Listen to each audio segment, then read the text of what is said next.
Debate की master class. और ये आपके लिए कॉम्प्लीमेंट है दोनों के लिए कि अगर डिबेट का मास्टर क्लास कंडक्ट किया जाए तो आप दोनों उसके प्रोफेसर होंगे। क्या आप पहले तो इस बात से सहमत हैं? देखिए, पहले मैं कहना चाहूंगा कि भारत दुनिया का इकलौता देश है जिसने डिबेट को उस ऊंचाई तक पहुंचाया है जहां धर्म ग्रंथों पर भी डिबेट करने की परमिशन थी, शास्त्रार्थ होता था। तो डिबेट में भारत भारतीय परंपरा से बियॉन्ड कोई नहीं। बाकी जगहों तक आ जाता जो कहा गया सुन लो, नहीं तो दूसरा एक कहता है you will go to hell, दूसरा कहता सरतन से जुदा हो जाएगा। हमारे यहाँ कहा जाता आओ बैठो, संगच्छध्वम संवदध्वम संवो मनासी जानताम।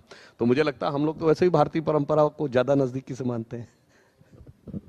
We are the essential argumentative Indians। मुझे लगता है कि हर भारतीय के अंदर एक डिबेटर है, क्योंकि हम सबके बहुत सारे मत होते हैं। और सुधांशु जी से डिबेट में मैं थोड़ा कम परहेज करती हूँ, इनके बाकी साथियों से अब थोड़ा ज्यादा परहेज करती हूँ, ये मैं आपको बता दूं। ये भी एक कॉम्प्लीमेंट है सुधांशु जी के लिए। I think debate should happen on real issues without getting personal. अनाप शनाप की बात करे बगैर मुद्दों पे बात करिए। क्या और यही हम यकीन करते हैं इंडिया न्यूज पर भी। चलिए, मैं आपसे पूछना चाहता हूं शुरुआत में, क्योंकि अब 2025 का अंत हो चुका है, आखिरी महीने में है, आखिरी कुछ हफ्ते बचे हैं, आखिरी कुछ दिन बचे हैं। 2025 में सुधांशु जनता के लिए था। देखिए, 2025 के अगर हम ओवरऑल डेवलपमेंट को देखें तो एक बहुत बड़ा विषय था जिसने भारत की सोच के बारे में एक निर्णायक परिवर्तन स्थापित किया, वो था ऑपरेशन सिंदूर। अब इसके द्वारा यह बात बिल्कुल स्पष्ट हो गया, the era of India as a soft state is over. दूसरी बात, इसने वर्ल्ड की पॉलिटिक्स में एक बड़ा भारी रोल प्ले किया। वो चाइनीज वेपनरी का पहली बार रियल वॉर में यूज था और जिसमें वो फेल रहे। मई और जून के महीने में एविक सिस्टम चेंगडू, जो उनकी डिफेंस बनाने वाली कंपनी, उसके शेयर्स बहुत तेजी से गिरे। ठीक है, बाद में उन्होंने जुलाई के बाद संभाल लिया चूंकि गवर्नमेंट ओन्ड कंपनी, और बाद में उन्होंने इंटरनेशनल मीडिया में भी उन खबरों को दबाने में सफलता हासिल कर ली। परंतु भारत के लिए बहुत महत्वपूर्ण था। भारतीय राजनीति की दृष्टि से अगर हम देखें तो 2024 के वर्ष में एनडीए को स्पष्ट बहुमत मिला था, परंतु भारतीय जनता पार्टी अपने दम पे 272 नहीं क्रॉस कर पाई थी। उसको लेकर जो प्रश्न उठे थे, मुझे लगता है 2025 ने उसको पूरी तरीके से उसका पटाक्षेप कर दिया है। ऑन द लाइटर नोट मैं कहूं, बिहार का जो रिजल्ट आया है उसमें लालू प्रसाद यादव जी का एक बहुत पुराना डायलॉग जो हम लोग बचपन में सुनते थे, दो बातें थी। वो कहते थे don't cast your vote, vote your caste. Vote your caste का कॉन्सेप्ट गड़बड़ा गया। दूसरा, वो बचपन में हम लोगों ने सुना था, बड़ा उनका फेमस डायलॉग था, आप सबको बताऊंगा, भूरा बाल निकाल रहा हूं। 4 जातियों का नाम था, भूरा बाल साफ कर रहा हूं। ये कहते थे लालू जी, उनके बिटवा ने आके पूरा बाल साफ कर दिया, मुंडने करा दिया। तो मुझे लगता है ये भारतीय राजनीति के दो बड़े टेकअवेज हैं 2025 के लिए आपके लिए। सुप्रिया जी।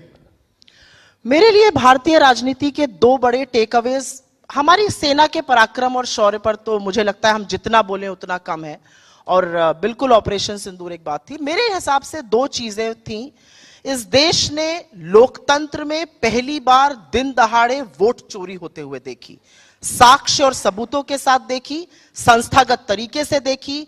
एक संवैधानिक संस्था जिसका काम इस देश के लोकतंत्र की जड़ों को मजबूत करना, स्वतंत्र और निष्पक्ष चुनाव कराना, ज्यादा से ज्यादा लोगों को मताधिकार के कारछेक में लाना, वो ना करके उन्होंने सरकार के साथ, पार्टी के साथ मिलकर जबरदस्त वोट चोरी करी। और मैं आक्षेप नहीं लगा रही हूं, सबूत और साक्ष्य के साथ ये सारी बातें हो रही है। अब एक ब्राजीलियन मॉडल की फोटो अगर 22 बार वोटर लिस्ट हरियाणा में दिखेगी तो सवाल उठेंगे।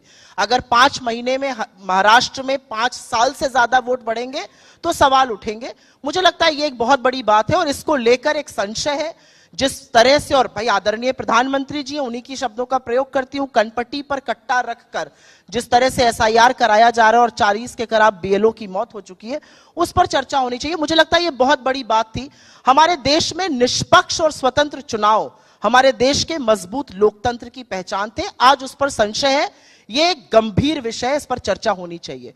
और साल अंत होते होते जो असल चेहरा भारतीय जनता पार्टी का सामने आया है, और यह बहुत बड़ा मुद्दा है, आज पार्लियामेंट, कल सुधांशु जी डिस्कस करेंगे, आज लोकसभा डिस्कस कर रहा है।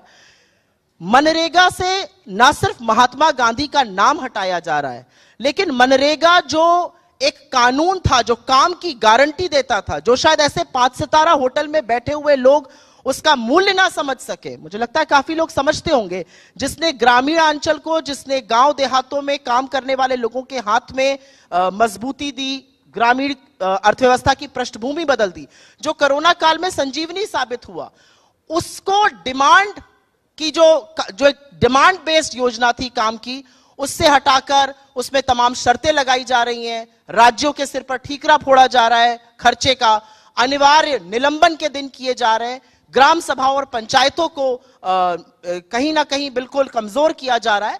और मुझे लगता है कि जो एक उसका प्रयोजन था कि अगर आप डिमांड, और ये अंतिम बात मैं कहूंगी, अगर आप डिमांड करेंगे तो आपको काम मिलेगा, भुगतान करेगी सरकार। अब अगर फंड तक काम मिल गया तो ठीक है, वरना हाथ झाड़ के काम एसआईआर पर मैं सुधांशु जी से पूछूंगा, मगर उससे पहले फॉलो अप क्वेश्चन आपसे पूछता हूं कि सबसे बड़ी आपत्तिजनक वोट चोरी तो आपने जिक्र कर दिया और इसी पर मगर 2025 की आप सबसे बड़ी बात अगर मान रहे हैं ये रीनेमिंग, तो इसका की वजह क्यों है? मैं रीनेमिंग नहीं, मैं पूरी स्कीम को खत्म करने की बात कर रही हूं। आपको इस वजह से आपत्ति है जी राम जी नाम लगाया गया, या फिर आपको लगता है कि स्कीम की अहमियत खत्म की जा रही? I am a practising Hindu, मैं सनातन संस्कृति के परिवेश से आती हूं, मैं सनातन संस्कृति में विश्वास करती हूं, मैं श्री राम को अपना आदर्श मानती हूं। मेरे लिए श्री राम, मर्यादा पुरुषोत्तम श्री राम एक एक्रोनिम का नाम नहीं है। रोजगार आजीविका मिशन मेरे लिए श्री राम नहीं है। श्री राम मेरे आराध्य हैं, श्री राम मेरे प्रभु हैं, पहली बात। दूसरी बात, इनकी विचारधारा के गोडसे ने गांधी को मारा था, चौथी गोली इन्होंने अब गांधी का नाम हटा के मान दी। लेकिन मुझे नाम से ज्यादा दिक्कत, जिस तरह से स्कीम को खत्म किया जा रहा है, जिस तरह से स्कीम को एक डिमांड बेस्ड कानून की जो गारंटी थी काम की, वो हटाया जा रहा है। आपको आपत्ति है? सुधांशु जी देखिए, वोट चोरी के ऊपर भी मैं बिल्कुल स्पष्ट बताना चाहता हूं देश की जनता को। बिहार का चुनाव संपन्न हुआ है, पिछले 35 साल से यूपी बिहार में कांग्रेस के पास है क्या जो चोरी हो गया? 1990 में कांग्रेस के पास 71 सीट्स थी बिहार विधानसभा में, 24% वोट था, 107 पे जमानत जब्त हुई थी। वहां से 1995 में घट के वोट 16% पे आया, सन 2000 में वोट घट के 12% पे आया। 2010 की बात कर रहा हूं, इनकी सरकार समय कांग्रेस को 4 सीटें मिली, 6% वोट मिला, 231 पे जमानत जब्त हुई। 2010 4 सीटें, 6% वोट, 231 पे जमानत जब्त, और उसके बाद कहते चोरी हो गया। जो मैंने पार्लियामेंट में बोला है कि हालत तो यह है कि फटक चंद गिरधारी, ना लुटिया ना थारी, और चौराहे पे चीख रहे हैं चोरी हो गई हमारी। अब मैं दूसरा उदाहरण बताना चाहता हूं। केरल का चुनाव हुआ, वहां तो हम नहीं है ना। केरल में हमेशा एक बार यूडीएफ एक बार एलडीएफ आता था, ये पिछले 30-40 साल से चल रहा था। पहली बार ऐसा हुआ, अब ये संयोग मानिए या प्रकोप मान लीजिए, कि जब से राहुल गांधी जी वहां पर गए, इस बार पहली बार ऐसा हुआ कि यूडीएफ नहीं आ पाई, एलडीएफ के बाद दोबारा एलडीएफ आ गई। तो मैं पूछना चाहता हूं, वहां वोट किसने चोरी कर लिया केरल में? अभी केरल नगर निगम का चुनाव हुआ, वो तो राज्य के चुनाव आयोग ने कराया, राज्य सरकार, केंद्र सरकार, केंद्रीय चुनाव आयोग का कोई रोल नहीं था। हमने तिरुवनंतपुरम के नगर निगम में शानदार सफलता हासिल की, बाकी जगहों पे कांग्रेस और लेफ्ट ने एक दूसरे को हराया। तो अब ये लेफ्ट बताएं कि क्या उनका वोट कांग्रेस ने चोरी किया, या कांग्रेस बताए कि उसने क्या वोट लेफ्ट का चोरी किया। इसलिए मैं कहना चाहता हूं, और एक और फैक्ट, 2014 के बाद 73 स्टेट असेंबली इलेक्शंस हुए, 40 एनडीए जीता है और 33 में विपक्ष जीता है। मतलब 40 में हम जीते हैं तो चोरी है, और 33 हो तो वो बहुत अच्छा है। मुझे लगता है एक और बात है, बिहार विधानसभा चुनाव से पहले देखें, ये अपने गठबंधन की एग्रीमेंट्स नहीं कर पाए, ये सूची प्रत्याशियों के नहीं जारी कर पाए, कई जगहों पे फ्रेंडली फाइट होती रही। मुकेश सहनी जी का ऑन रिकॉर्ड एक इंटरव्यू में कहा, भाई इसमें कोई जातियों में विद्वेष नहीं पैदा करना चाहता। उन्होंने अपनी जाति का नाम लेके कहा कि निषाद समाज की अधिकतर प्रताड़ना यादव समाज के द्वारा हुई है, इस कारण से हमें वोट ट्रांसफर कराने में समस्या आ रही है। तो इसका मतलब नेता मिले हुए थे, धरातल पे वोट नहीं मिला हुआ था, इस कारण से समस्या। और लास्ट में एक और बात कहूंगा, हमारे यहां बूथ लेवल सम्मेलन होते हैं, आपने कांग्रेस में कितनी बार दिखाए होते हुए? मंडल लेवल के सम्मेलन, पन्ना प्रमुख होने की बात, तो ये सब वजह थी, इस वजह से आप वहां जीते। एक्टिविटी भी दिखनी चाहिए ना। अब इससे पहले मैं उनसे जवाब लूं जी, ये नए बिल पे आप क्या कहेंगे? नहीं, अभी आप पहले मुझे इसका जवाब रिबट कर लेने दीजिए, उसके बाद आप नए बिल पे बात। नए बिल पे नहीं, एसआईआर बिल पे बोल चुके हैं। अरे आप उस बिल पे तो बोल चुके हैं ना, बिल पे तो बोल दें आप। चलिए, ग्रामीण वाले उसके ऊपर अब मैं बिल पे बताना चाहता हूं। देखिए साहब, 2005 में जो मनरेगा आया था, तब से अब तक बहुत परिवर्तन आ गया है गांवों में। अब सारे गांवों में इलेक्ट्रिसिटी है, गांवों से रोड कनेक्टिविटी है, अधिकांश गांवों में नल से जल भी आ चुका है, ब्रॉडबैंड कनेक्टिविटी हो चुकी है गांवों में। और तो इसलिए हमने कोई योजना कम नहीं की है। 100 दिन की गारंटी को 125 दिन की गारंटी किया है। दूसरा, हमने सिर्फ यह किया है कि निर्णय अभी भी ग्राम पंचायत लेगी, मगर उसके लिए कोऑर्डिनेटेड नेटवर्क होगा, वो देख सकेगी कि 4 गांव दूर या 40 गांव दूर क्या हुआ है, जिले में बाकी जगह क्या हुआ है। तीसरा, हमने क्या किया कि उनको 4 कैटेगरी में डिवाइड कर दिया है। हमने कहा एक इंफ्रास्ट्रक्चर डेवलप करने के लिए होना चाहिए, एक मौसम से रिलेटेड आपदा के लिए, एक जल संसाधन के लिए और एक आजीविका के लिए, यानी जिसमें ड्रोन दीदी से लेके लखपति दीदी वाले कार्य हैं वो भी उसके साथ होंगे। इसके अलावा डिजिटाइजेशन किया है। इसके अलावा हमने ये किया, हर हफ्ते उनको रिपोर्ट देनी पड़ेगी। बायोमेट्रिक प्रिंटिंग की है, तो अब ये नहीं हो पाएगा कि नाम बता दिया 100 और काम किया 50 लोगों ने और 50 का हो गया, तो बायोमेट्रिक प्रिंटिंग होगी। और जहां तक राज्यों को देने की बात है, तो हमने 1,51,000 करोड़ रुपए दिया है। कांग्रेस के रिजीम में मनरेगा के लिए 33, 34, 35,000 करोड़ रुपए आता था, हम भी जो दे रहे थे 65,000 करोड़ रुपए तक दे रहे थे। अब हमने खुद 95,000 सेंटर दे रहा है। जो बचा है वो राज्यों को हम फ्लेक्सिबिलिटी दे रहे हैं ऊपर से कि आप चाहो तो इसमें ऐड करके और बेहतर कर लो। तो अगर ईमानदारी से देखा जाए तो उस चीज को और बेहतर और सुगम बनाने का एक प्रयास किया है, जो आधुनिक भारत के, विकसित भारत के लक्ष्य के लिए गांवों को साथ में आना चाहिए। एक लाइन से ही शुरुआत कर देती हूं। तेरी फाइलों में गांव का मौसम गुलाबी है, मगर ये आंकड़े झूठे और ये दावे किताबी हैं। मनरेगा की असलियत सुनिएगा आप। Mahatma Gandhi national rural employment guarantee act को इन्होंने बदल के एक नई स्कीम ला रहे हैं। सबसे पहले मैं उसी के बारे में चर्चा कर लेती हूं, फिर SIR पर आऊंगी। इन्होंने कहा हम 125 दिन देंगे। अब ध्यान से सुनिएगा, इन्होंने कितने दिन का औसतन काम दिया है।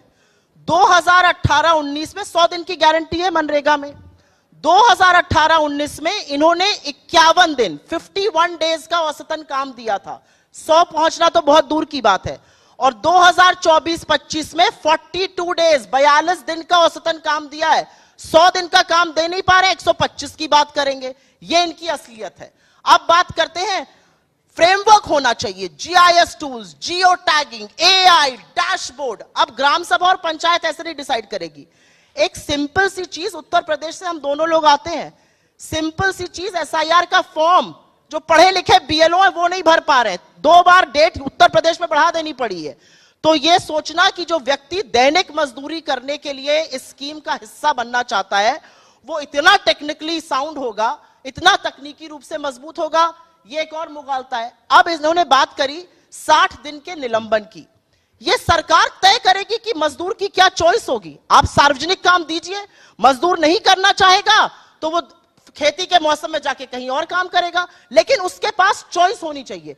सरकार खुद अब लेबर सप्लायर बन गई है। सरकार कह रही है आप निजी जगहों पे जाके काम करिए। और इसकी सबसे बड़ी बात यह है कि इन्होंने एक फंड आवंटित करने की बात करी है। वो फंड आवंटित होगा, वो फंड एग्जॉस्ट होगा और उसके बाद काम नहीं मिलेगा। दैट इज मतलब काम का इंतजार करो, फंड का इंतजार करो और कोई काम मत करो। ये असलियत है। और SIR पर क्योंकि इन्होंने इतना लंबा बोला, मैं तो ये और NDA की बात कर दी, तो एक और मुद्दे को ले आते हैं चर्चा में, होना भी चाहिए। मैं महिला हूं, यहां पे बहुत सारी महिलाएं हैं, इस बात पर चर्चा तो यहां पर भी होनी चाहिए। मैं तो सुधांशु जी से डायरेक्टली एक सवाल पूछना चाहती हूं। आपने बार बार बिहार की बात करी, आपने बार बार वहां जीत की बात करी, आपने घटक दल की बात करी। नीतीश कुमार जी ने जो एक महिला के साथ कल मुख्यमंत्री रहते हुए किया, एक डॉक्टर का हिजाब खींचा, आपके यूपी के मुख्यमंत्री ने कहा हिजाब ही तो खींचा, कहीं उंगली तो नहीं लगाई, उस पर क्या आप माफी मांगेंगे? क्या आप खेद व्यक्त करेंगे? क्या आप ये कहेंगे कि एक चुने हुए मुख्यमंत्री को या एक मंत्री को एक महिला के खिलाफ इस तरह की घटिया बात नहीं करनी चाहिए? चलिए उस पे आएंगे। और एक मिनट, उस पे नहीं, 1 second, I can not let 2 men get away with it. I am a woman, no 1 second. मैं ये सवाल पूछना चाहती हूं डायरेक्ट, क्योंकि ये मैं एक महिला हूं और मुझे ऐसा लगता है कि हमारे यहां प्रथा है घूंघट की, किसी के यहां प्रथा है हिजाब की, ये चॉइस है। आप कौन होते हैं एक महिला का हिजाब खींचने वाले? एक पिता को ये काम करने का अधिकार नहीं है सार्वजनिक रूप से। किस हक से नीतीश कुमार जी ने ये किया? सुधांशु जी उस पे जवाब देंगे, सुधांशु जी उस पे जवाब देंगे, मगर एक फॉलो आंसर टू दैट, लंबा बोले थे। एक फॉलो अप सवाल है आपसे SIR पे, क्योंकि क्या होता है कि चुनाव में मैं SIR पर ही बोलने जा रहा हूं। हाँ एग्जैक्टली, क्योंकि चुनाव में अनेक विषय जो हैं उठते हैं। बिहार चुनाव से पहले विषय उठा ही नहीं था, इसी को लेकर पूरी यात्रा की थी आपके नेता राहुल गांधी जी ने, मगर हमने देख लिया परिणाम क्या है। तो क्यों नहीं आपको लगता कि अब नए मुद्दा उठाया जाए 2026 में? नया साल आ रहा है, नया मुद्दा क्यों नहीं? मैं बिहार के रिजल्ट को बिल्कुल एक्सेप्ट करने को तैयार नहीं हूं। मैंने वहां की जमीनी हकीकत देखी है। आप ये कह रहे हैं कि 20 साल सत्ता में रहने के बाद 93% स्ट्राइक रेट आएगा। आप भी पॉलिटिक्स अच्छी तरह से समझते हैं, मैं भी इलेक्टोरल पॉलिटिक्स अच्छी तरह से समझती हूं। 2 साल की उम्र से घर में राजनीति जनता ने तो देखी है। दिया। ये आपको लगता है, I don't accept that word. Exit polls ने भी इसका जिक्र चुनाव किया। आयोग और इनकी मिली भगत है। एग्जिट लेकिन पोल्स ने भी इसका जिक्र मैं आपसे फिर उस मुद्दे पर आऊंगी। एक महिला होने के नाते आपके मंच से मैं एक महिला की आवाज उठाना चाहती हूं। मैं चाहती हूं सुधांशु जी की एक खासियत है, जलेबी बनाते हैं। आज जलेबी मत बनाइए, आज डायरेक्ट जवाब दीजिए। नीतीश बिल्कुल कुमार ने डायरेक्ट गलत जवाब। किया, आप उसकी भर्त्सना करते हैं बिल्कुल या नहीं डायरेक्ट करते? जवाब। अशोक गहलोत ने घूंघट उठाते हुए पोस्टर में बोला रहे, यहाँ वहां नहीं सुनिए। कारवा लुट रहा है, सर, यहाँ आपने पे बात टर्न पे बात उधर करी की है, कर मैं रहे। समझ सकता हूं। नीतीश कुमार ने क्या किया उस अरे पर भाई जवाब सुनिए नहीं ना, देते। अशोक गहलोत आपके सीएम थे, वो अगर घूंघट उठाएंगे तो कोई फर्क नहीं पड़ेगा। अशोक गहलोत कहेंगे घूंघट मुक्त राजस्थान और हिजाब युक्त राजस्थान,